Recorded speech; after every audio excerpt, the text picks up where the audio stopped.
Suite à ma vidéo du Japon, je vais parler de tout ce qui m'a marqué directement au Japon, parce qu'il y a pas mal de choses. 5 choses qui m'ont marqué au Japon. Alors déjà, premièrement, les gens sont vraiment des crèmes. À Osaka et Kyoto, les gens sont, mais la majorité des gens sont des crèmes. Ça veut dire que moi, je sais qu'à un moment, dans le métro, moi, je galérais parce que c'était la première fois que je prenais le métro. Donc, j'avais pas encore compris le système de comment utiliser la carte. Parce que moi, j'avais téléchargé la carte Icoca. Parce que en fait, vous avez le choix entre la Suica et la Icoca pour pouvoir, comme la carte que nous, on a là, enfin, qu'on peut mettre sur le téléphone directement pour passer les machines, en fait. En fait, avec ces cartes, normalement, vous pouvez le passer. Sauf qu'en fait, nous, normalement, on doit l'activer, on doit double-cliquer pour l'activer. Et eux, en fait, c'est automatique. C'est-à-dire qu'il n'y a même pas besoin d'activer, c'est juste le poser.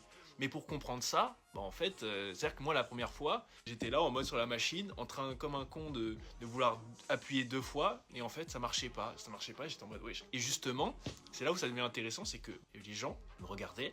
Et en fait, même si on pouvait pas, parce que moi je parle pas japonais malheureusement, en fait ils me regardaient et ils me disaient ah viens là-bas et tout, ils essayaient de m'aider en fait. Des gens lambda qui devaient aller au travail, ils venaient m'aider, ils me disaient passe par là et tout nan. Et franchement ça, en France, non en fait, en France tu niques ta mère en fait, en France c'est frère, dégage en fait, j'ai pas le temps. Alors je sais pas si à Tokyo, les gens ils vont être comme ça, mais en tout cas Osaka et Kyoto, les gens sont vraiment cool. Surtout Osaka. Surtout, j'ai remarqué à Osaka. Deuxième chose que j'ai remarqué, et ça va aller à l'encontre de ce que je viens de dire là, et c'est marrant, mais bon, c'est quand même, faut le dire, il y a certaines personnes qui vont pas être accueillantes. Voilà, il y en a dans tous les pays, mais moi, je pensais honnêtement que le Japon, c'était un peu, voilà, que tout le monde était cool, tout le monde était chill, mais en fait, non.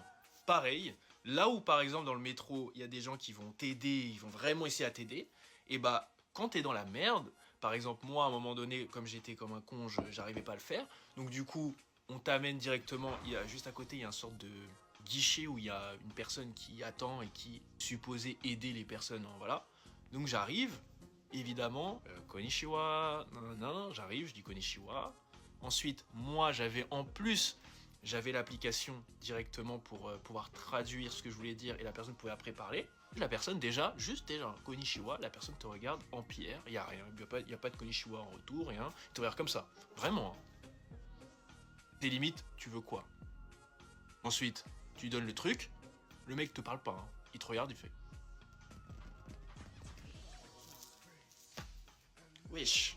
Ça, en fait, j'ai trouvé ça un peu dommage. Parce que ça, je l'ai retrouvé, en fait, dans quasiment... Je l'ai surtout retrouvé dans le métro, dans les guichets. Les gardes, en fait, ils sont mais en pierre.